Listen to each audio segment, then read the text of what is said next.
Pradhan is a symbol.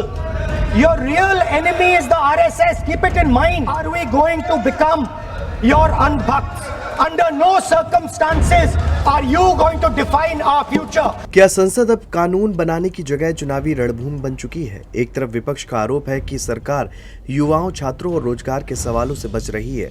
दूसरी तरफ सरकार कह रही है कि विपक्ष संसद चलने ही नहीं देना चाहता। नीट पेपर विवाद, पेपर लीक, छात्र आंदोलन और संसद का लगातार ठप होना, इन सब ने राजनीतिक माहौल को पूरी तरह बदल दिया है।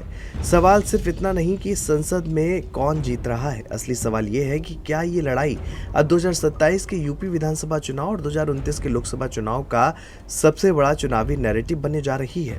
आइए समझते हैं संसद से लेकर चुनावी मैदान तक की पूरी सियासी तस्वीर। मानसून सत्र की शुरुआत से ही संसद में नीट विवाद, पेपर लीक और शिक्षा व्यवस्था को लेकर जोरदार टकराव देखने को मिला। विपक्ष लगातार चर्चा, जवाबदेही और राजनीतिक जिम्मेदारी की मांग कर रहा है। कई दिनों तक लोकसभा और राज्यसभा की कार्रवाई बार बार बाधित हुई। इससे संसद का फोकस विधायी कामकाज के साथ साथ राजनीतिक टकराव पर भी आ गया। विपक्ष ने इस पूरे मुद्दे को युवाओं के भविष्य से जोड़ने की कोशिश की है। राहुल गांधी ने आरोप लगाया कि पेपर लीक और परीक्षा व्यवस्था में गड़बड़ियों ने लाखों छात्रों का भरोसा तोड़ा। प्रियंका गांधी ने शिक्षा और बेरोजगारी को लेकर सरकार पर सवाल खड़े किए। समाजवादी पार्टी प्रमुख अखिलेश यादव लगातार कह रहे हैं कि भाजपा सरकार रोजगार और बेहतर शिक्षा देने में विफल रही। वहीं डिंपल यादव ने संसद के भीतर और बाहर छात्र हितों व महिलाओं से जुड़े मुद्दों को उठाकर सरकार को जमकर घेरने की कोशिश की।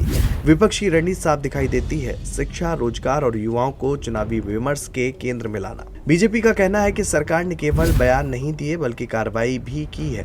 पेपर लीक को रोकने के लिए सख्त कानून, दोषियों के खिलाफ कार्रवाई और परीक्षा प्रणाली में सुधार के कदम सरकार अपनी उपलब्धियों के रूप में गिना रही है।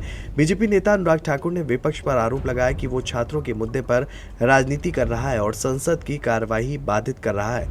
सरकार का दावा है कि यदि संसद सुचारू रूप से चले तो सभी मुद्दों पर चर्चा के लिए वो तैयार है। यूपी में 403 विधानसभा सीटें हैं और देश का सबसे बड़ा युवा मतदाता वर्ग भी यही मौजूद है।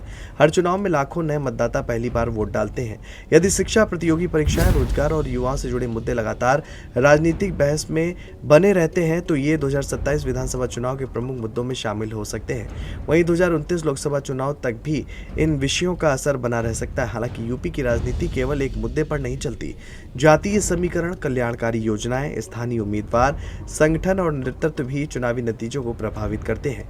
संसद का मौजूदा गतिरोध केवल संसदीय प्रक्रिया का मुद्दा नहीं बल्कि इसे राजनीतिक संदेश की लड़ाई के रूप में देखा जा रहा है। विपक्ष की रणनीति है कि नीट विवाद, पेपर लीक, शिक्षा व्यवस्था और रोजगार को लगातार राष्ट्रीय बहस में बनाए रखा जाए।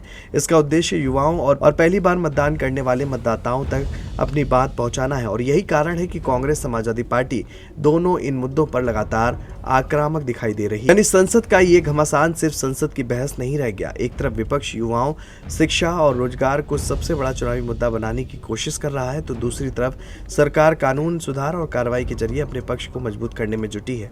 अब देखना होगा कि संसद की ये लड़ाई चुनावी मैदान तक किस रूप में पहुंचती है, क्योंकि 2027 और 29 की राह में युवाओं का भरोसा, शिक्षा और रोजगार तीनों सबसे अहम राजनीतिक मुद्दे बनते हुए नजर आ रहे हैं।